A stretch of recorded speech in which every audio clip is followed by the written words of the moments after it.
Hello everyone, welcome to my channel. आज हम इस वीडियो में एक नया यूनिट स्टार्ट करेंगे, chemistry of carbon carbon sigma bonding. बहुत इंपॉर्टेंट यूनिट है बीएससी केमिस्ट्री के लिए। बेसिकली इस पर्टिकुलर यूनिट में एल्केन्स एंड साइक्लो एल्केन्स के बारे में हम स्टडी करेंगे। यहाँ पे आप टॉपिक देख सकते हैं। ये सभी टॉपिक्स हम आगे आने वाले वीडियोस में एक एक करके डिटेल में डिस्कस करेंगे। बहुत इंपॉर्टेंट यूनिट है। आप किसी भी कोर्स के स्टूडेंट हो, अगर आपके सिलेबस में ये यूनिट एंड ये टॉपिक्स दिए गए हैं तो ये वीडियोस डेफिनेटली आपके लिए बहुत हेल्पफुल होंगे। आज हम इस पर्टिकुलर वीडियो में एल्केन्स के बारे में डिस्कस करेंगे। एल्केन्स क्या होता है, इसका बेसिक कॉन्सेप्ट और इसके नोमेनक्लेचर को हम डिटेल में समझेंगे। अगर मैं स्पेसिफिक सिलेबस की बात करूं तो ये नेशनल एजुकेशन पॉलिसी के अंतर्गत जो न्यू सिलेबस दिया गया है बीएससी सेमेस्टर एग्जाम्स के लिए, उसमें बीएससी सेकेंड सेमेस्टर का एक इंपॉर्टेंट यूनिट है। लेकिन अगर आप किसी भी दूसरे कोर्स के स्टूडेंट हैं या दूसरे यूनिवर्सिटी के स्टूडेंट हैं, आपके सिलेबस में अगर ये यूनिट एंड ये टॉपिक दिए हैं तो डेफिनेटली आपके लिए बहुत हेल्पफुल होगा। अगर मैं नोट्स की बात करूं तो अगर आपको इस यूनिट का हैंडरिटन नोट चाहिए तो नीचे डिस्क्रिप्शन बॉक्स में आपको लिंक मिल जाएगा, आप चेक कर सकते हैं। अगर आपको लगे कि आपके लिए हेल्पफुल है तो आप नोट्स ले सकते हैं। हम स्टार्ट करते हैं। टॉपिक्स हमारा एल्केन्स क्या होता है। बहुत सिंपल सा कॉन्सेप्ट है। Alkanes are saturated hydrocarbons consisting of only single bond between carbons and hydrogen atoms. The general molecular formula is CnH2n+2। ठीक है, तो अगर हम सिंपल समझें तो एल्केन्स एक तरह के हाइड्रोकार्बन्स होते हैं, एक सैचुरेटेड हाइड्रोकार्बन होते हैं जो सिर्फ कार्बन और हाइड्रोजन एटम से बने होते हैं। इनमें कार्बन एटम्स व कार्बन व हाइड्रोजन एटम्स के बीच में सिर्फ सिंगल बॉन्ड होता है। कोवलेंट सिंगल बॉन्ड के द्वारा ये आपस में जुड़े होते हैं। अगर हम इसके जनरल मॉलिक्यूलर फार्मूला की बात करें तो ये होता है CnH2n+2, जहां पे n क्या रिप्रेजेंट करता है, नंबर ऑफ कार्बन एटम्स। ठीक है, कितने उस मॉलिक्यूल में कितने कार्बन एटम प्रेजेंट है। ठीक है, तो बेसिक आपको कॉन्सेप्ट ये ध्यान रखना है कि एल्केन्स क्या है, एक सैचुरेटेड हाइड्रोकार्बन होते हैं जो कार्बन और हाइड्रोजन एटम से मिलकर बने होते हैं और इनके बीच सिंगल बॉन्ड पाया जाता है। इनका जनरल फार्मूला होता है CnH2n+2। ठीक है, कुछ और इंपॉर्टेंट पॉइंट्स देखें तो they are called saturated because all carbon atoms are bonded with the maximum possible number of hydrogen atoms. ठीक है, इनको सैचुरेटेड हाइड्रोकार्बन कहा जाता है क्योंकि ये जो कार्बन एटम्स होते हैं ये मैक्सिमम पॉसिबल हाइड्रोजन एटम्स के साथ जो है बॉन्ड बनाते हैं। आगे हम एग्जाम्पल में देखेंगे। The carbon atoms in alkanes are sp3 hybridized, forming a tetrahedral structure with a bond angle of approximately 109.5 degree. ठीक है, तो ये जो कार्बन एटम्स होते हैं एल्केन्स में ये सभी sp3 हाइब्रिडाइज होते हैं। ठीक है, इसी कारण इनका स्ट्रक्चर जो होता है वो टेट्राहेड्रल स्ट्रक्चर होता है और इनके बीच जो बॉन्ड एंगल होगा वो 109.5 डिग्री होता है। तो ये कुछ इंपॉर्टेंट पॉइंट्स आपको ध्यान रखने हैं। एग्जांपल्स की बात करें तो पहला एग्जांपल है हमारा मीथेन CH4 जो एक एल्केन्स है। ठीक है, यहाँ पे आप देख सकते हैं एक कार्बन है और 4 हाइड्रोजन एटम्स हैं। ठीक है, 4 हाइड्रोजन एटम्स के साथ सिंगल बॉन्ड से ये कार्बन जुड़ा हुआ है। तो ये हमारा पहला एग्जांपल मीथेन। दूसरा है इथेन। ठीक है, यहाँ पे आप देख सकते हैं कार्बन कार्बन के बीच भी सिंगल बॉन्ड है एंड कार्बन हाइड्रोजन के बीच भी सिंगल बॉन्ड है, ethane C2H6।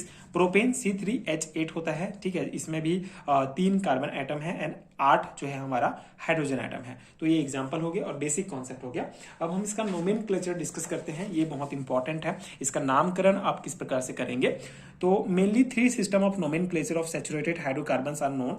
In all the 3 system suffix of the saturated hydrocarbon series is ANEN। ठीक है, तो अगर नोमेनक्लेचर की बात करें तो मेनली 3 सिस्टम होते हैं। 2 मेन है, उसको हम डिस्कस करेंगे।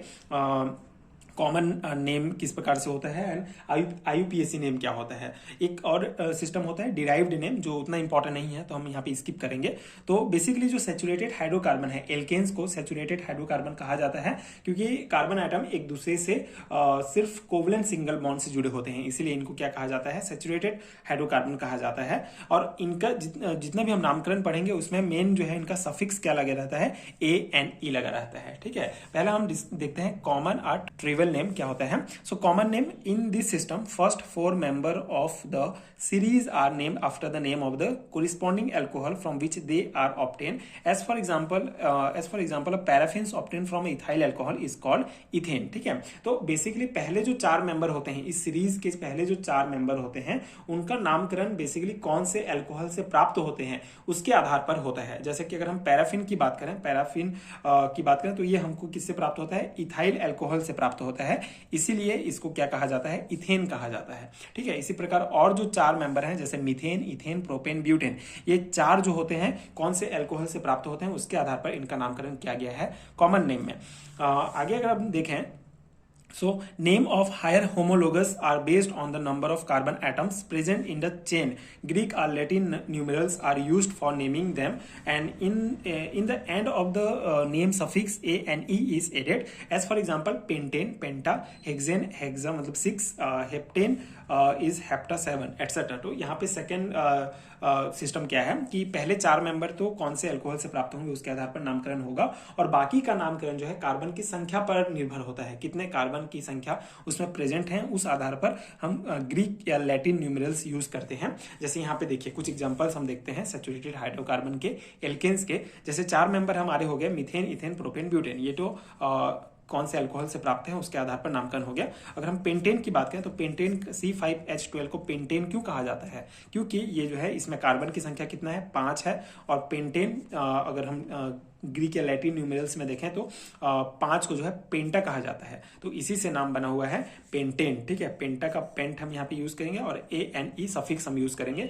जिससे हमारा नाम हो जाएगा पेंटेन। इसी प्रकार 6 को जो है हेक्सा कहा जाता है, तो उसी से नाम बना है हेक्सेन, क्योंकि इसमें 6 कार्बन एटम्स प्रेजेंट है। हेप्टेन क्योंकि यहाँ पे 7 कार्बन है, ऑक्टेन क्योंकि यहाँ पे 8 है। ANE आपको सफिक्स सब में जोड़ देना है, और उसके बाद आपको ये ध्यान रखना है पेंटेन पेंटा, 5 को पेंटा कहा जाता है, 6 को हेक्सा, 7 को हेप्टा, 8 को ऑक्टा, 9 को नोनेन। ठीक है, और C10H12 मतलब यहाँ पे 10 कार्बन है तो ये डिकेन हो जाएगा। ठीक है, इस प्रकार से और जो आगे के मॉलिक्यूल्स हैं उसका भी नामकरण आप इस प्रकार से कर सकते हैं। तो ये हो गया हमारा कॉमन नेम सिस्टम। अब हम हमारा जो मोस्ट इंपॉर्टेंट, जो बहुत इंपॉर्टेंट है वो है IUPAC नाम। ठीक है, क्योंकि IUPAC नाम आपको पूछा जाता है एग्जाम्स में, आपको कोई ब्रांचेस मॉलिक्यूल दे दिया जाएगा, उसका आपको IUPAC नाम बताना होगा। तो इसका पहले हम बेसिक जो रूल्स है उसको हम डिस्कस करेंगे। So alkanes are saturated hydrocarbon meaning they contain only single bond between carbon atoms. ठीक है, तो बेसिकली ये सैचुरेटेड हाइड्रोकार्बन है एल्केन्स, मतलब कि कार्बन एटम्स के बीच में सिंगल बॉन्ड होता है। देयर IUPAC का फुल फॉर्म होता है international union of pure and applied chemistry. Names followed systematic rules based on the number of carbon atoms in the longest chain and the presence of branches alkyl groups. ठीक है, तो basically यहाँ पे IUPAC नाम mainly depend करता है carbon atoms की संख्या पर, कितने कार्बन एटम की संख्या लॉन्गेस्ट चेन में प्रेजेंट है, और उसमें जो एल्काइल ग्रुप है, जो ब्रांच है, वो कौन सा एल्काइल ग्रुप उसमें जुड़ा हुआ है। ठीक है, एल्काइल ग्रुप्स क्या होता है, ये बहुत ही इंपॉर्टेंट कॉन्सेप्ट है। तो IUPAC नाम का आगे कॉन्सेप्ट समझने से पहले एल्काइल ग्रुप्स के बारे में एक बार हम लोग जान लेते हैं इसका कॉन्सेप्ट, क्योंकि आगे आपको ये यूज करना होगा। ठीक है, मेनली मतलब IUPAC नाम 2 मेन चीज पर डिपेंड करता है। पहला तो कि कितने कार्बन एटम प्रेजेंट है लॉन्ग चेन में, एंड कौन ब्रांच में कौन सा एल्काइल ग्रुप प्रेजेंट है। एल्काइल ग्रुप क्या होता है, the group which is left after removing a hydrogen atom from an alkane is called alkyl group. ठीक है, तो एल्केन से एक हाइड्रोजन एटम अगर हम रिमूव करते हैं तो जो हमको प्राप्त होता है उसको एल्काइल ग्रुप कहा जाता है। जैसे CnH2n+2 हमारा एल्केन का मॉलिक्यूलर फॉर्मूला है, उसमें एक हाइड्रोजन अगर हम रिमूव कर देंगे तो हमारा CnH2n+1 बचता है। ठीक है, तो ये हमारा क्या हो जाता है CnH, तो ये हमारा क्या कहलाता है, एल्काइल ग्रुप कहलाता है। Therefore, the general formula of an alkyl group or alkyl halides radicals is CnH2n+1। ठीक है, तो एल्काइल ग्रुप या एल्काइल रेडिकल्स कहा जाता है, इसका जनरल फॉर्मूला हो जाएगा CnH2n+1, मतलब एक हाइड्रोजन कम होगा एल्केन की तुलना में। In the common name as well as IUPAC system of nomenclature these are called alkyl groups या एल्काइल रेडिकल्स। ठीक है, तो इसको हम एल्काइल ग्रुप्स के नाम से जाने जाते हैं इस नोमेनक्लेचर में। यहाँ पे एग्जाम्पल आप देखेंगे, ये बहुत इंपॉर्टेंट है, आपको एग्जाम्पल्स अगर याद है एल्काइल ग्रुप्स का तो आप इजिली जो है IUPAC नामकरण कर सकते हैं। ठीक है, आपको कोई परेशानी नहीं होगी। जैसे CH3 हमारा होता है मिथाइल एल्काइल रेडिकल्स। ठीक है, CH3CH2 ethyl group, propyl group CH3CH2 CH2, CH3CH3 ये आइसोप्रोपाइल होगा, ये एन ब्यूटाइल है हमारा, ये आइसोब्यूटाइल, और ये सेकेंडरी ब्यूटाइल। ठीक है, तो इतने जो इंपॉर्टेंट हमारे एल्काइल ग्रुप्स हैं, आप ध्यान रखेंगे। अब हम स्टार्ट करते हैं IUPAC नामकरण का रूल्स क्या क्या है। ठीक है, जैसे पहला अगर हमारा रूल देखें तो the longest continuous carbon chain is identified as the parents chain. ठीक है, सबसे पहले हमको जो है जो सबसे लंबा कार्बन चेन होगा उसको हमको आइडेंटिफाई करना होगा, वो हमारा क्या कहलाएगा, पेरेंट चेन कहलाएगा। ठीक है, the side chain alkyl group are named using prefix like methyl, ethyl, propyl etcetera. ठीक है, अब यहाँ पे जो हमारा जो साइड चेन होगा, जो ब्रांच होगा हमारा, वो क्या है, एल्काइल ग्रुप जो जुड़ा रहेगा उसको हम उसका नामकरण करेंगे, उसमें उसके लिए हम प्रीफिक्स यूज करते हैं, जैसे मिथाइल, इथाइल, प्रोपाइल, ये सब, ठीक है। एंड थर्ड हमारा रूल है, the position of the substituents is indicate by the numbering of the parents chain from the nearest and, ठीक है। अब हम यहाँ पे जैसे हम पेरेंट्स चेन जो है हमारा जो लॉन्गेस्ट कार्बन चेन है उसको हम लोग पहले क्या कर लेंगे, आइडेंटिफाई करेंगे, उसके बाद उसका नंबरिंग करेंगे 1 2 3, फिर कौन से नंबर पे जो है हमारा सब्स्टिट्यूट मतलब एल्काइल ग्रुप जुड़ा हुआ है उसको फिर नामकरण में हम यूज करेंगे। जैसे यहाँ पे पहला एग्जाम्पल है हमारा CH3 CS CH3, तो ये हमारा लॉन्गेस्ट कार्बन चेन है, तो यहाँ पे हमने क्या कर दिया 1 2 3 इस प्रकार से नामकरण कर दिया। फिर दूसरा नंबर पे क्या जुड़ा हुआ है हमारा CH3 क्या है हमारा मिथाइल एल्काइल ग्रुप है, तो 2 मिथाइल प्रोपेन हो जाएगा इसका नाम। प्रोपेन क्यों, क्योंकि यहाँ पे टोटल 3 कार्बन है, ठीक है, तो 3 कार्बन के लिए हम प्रोपेन यूज करते हैं, है ना। तो ये इसका नामकरण हमारा हो जाएगा 2 मिथाइल, क्योंकि दूसरे नंबर पर मिथाइल रेडिकल जुड़ा हुआ है, और ये हमारा प्रोपेन हो जाएगा। 1 2 3 इसमें भी 3 कार्बन है, और इसका नामकरण हो जाएगा 2 डाई मिथाइल प्रोपेन, क्योंकि 2 मिथाइल ग्रुप सेकंड नंबर में जुड़े हुए हैं, तो इसीलिए इसका नामकरण हो जाएगा 2 डाई मिथाइल प्रोपेन, ठीक है। कुछ और एग्जांपल्स हम देख लेते हैं IUPAC नाम से। आई होप कि आपको समझ में आ गया होगा कि कॉन्सेप्ट क्या है हमारा, ठीक है। यहाँ पे एक एग्जांपल है हमारा CH3 CH2 CS CH2 CH3, यहाँ पे आप लॉन्गेस्ट चेन हमारा यही वाला है, तो इसको 1 2 3 4 5 इस प्रकार से हम नामकरण करेंगे। तीसरा नंबर पे हमारा CH3 जुड़ा हुआ है, मिथाइल ग्रुप हमारा जुड़ा हुआ है, तो इसका नामकरण हो जाएगा 3 मिथाइल पेंटेन, ठीक है, 3 मिथाइल पेंटेन, पेंटेन क्योंकि 5 कार्बन एटम प्रेजेंट है इसमें, है ना। उसके बाद अगर हम ये एग्जांपल देखें तो इसमें भी 1 2 3 4 5 इस प्रकार से ये हमारा लॉन्गेस्ट चेन हो जाएगा, इस प्रकार से हम इसको सिलेक्ट करेंगे। फिर तीसरा नंबर पे CH3 हमारा जुड़ा हुआ है, तो 3 मिथाइल पेंटेन ये भी हो जाएगा, इस टाइप का भी स्ट्रक्चर होगा, मतलब ये CH3 ग्रुप जो है कहीं पे भी जुड़ा रहे हमारा इस टाइप का स्ट्रक्चर, इसका स्ट्रक्चर बनेगा, है ना। यहाँ पे अगर हम देखें तो ये यहाँ से हम नामकरण करेंगे 1 2 3 4 5 6 7 7 कार्बन प्रेजेंट है, इसलिए हेप्टेन हो जाएगा। और चौथे नंबर पर CH2 CH3 हमारा क्या है, इथाइल ग्रुप है, इथाइल हमारा एल्काइल ग्रुप है, तो यहाँ पे क्या हो जाएगा 4th नंबर पे इथाइल ग्रुप है, और ये हेप्टेन, ठीक है। ये जो इथाइल ग्रुप है इसको हम लोग प्रीफिक्स के रूप में यूज करते हैं, मतलब हेप्टेन्स तो हमको पता है, ठीक है, तो उसके प्रीफिक्स मतलब पहले हम इसको यूज करेंगे, उसके बाद ये हेप्टेन डालेंगे, ठीक है।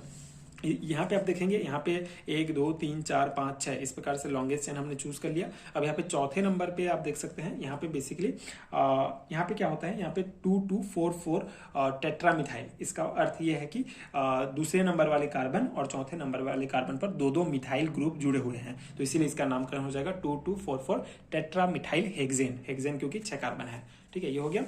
अगर नामकरण करें तो यहाँ से करेंगे एक लंबा लॉन्गेस्ट हम लोग जो कार्बन चेन है उसको आइडेंटिफाई करेंगे, तो 1 2 3 4 5 6 7 8 9 इस प्रकार से ये हमारा लॉन्गेस्ट कार्बन चेन, हमने 9 कार्बन प्रेजेंट है, तो नोनेन हो जाएगा इसके लिए। अगर अब हम कौन से नंबर पे हमारा एल्काइल ग्रुप जुड़ा हुआ है, तो 5वां नंबर पे हमारा एक एल्काइल ग्रुप इथाइल जुड़ा हुआ है, और दूसरे नंबर पे मिथाइल जुड़ा हुआ है, और 9 कार्बन है तो नोनेन, तो इस प्रकार से 5 इथाइल 2 मिथाइल नोनेन हो जाएगा हमारा ये स्ट्रक्चर। तो इस प्रकार से IUPAC नाम जो है आपको नामकरण करना होगा एल्केन्स का, जो हमने देखा। आई होप कि आपको समझ में आ गया होगा, एंड ये नोट्स आपके एग्जाम प्रिपरेशन के लिए हेल्पफुल रहा होगा। बहुत इंपॉर्टेंट कॉन्सेप्ट है, बेसिक कॉन्सेप्ट है, बट इंपॉर्टेंट है सेमेस्टर एग्जाम्स के लिए। अगर आपको लगे कि आपके लिए हेल्पफुल है तो आप डेफिनेटली चैनल के साथ जुड़े रहिए आगे की वीडियोस देखने के लिए। एंड अगर आपको हैंड रिटन नोट्स चाहिए तो उसके लिए आप डिस्क्रिप्शन बॉक्स का लिंक चेक कर सकते हैं। Thank you so much for watching.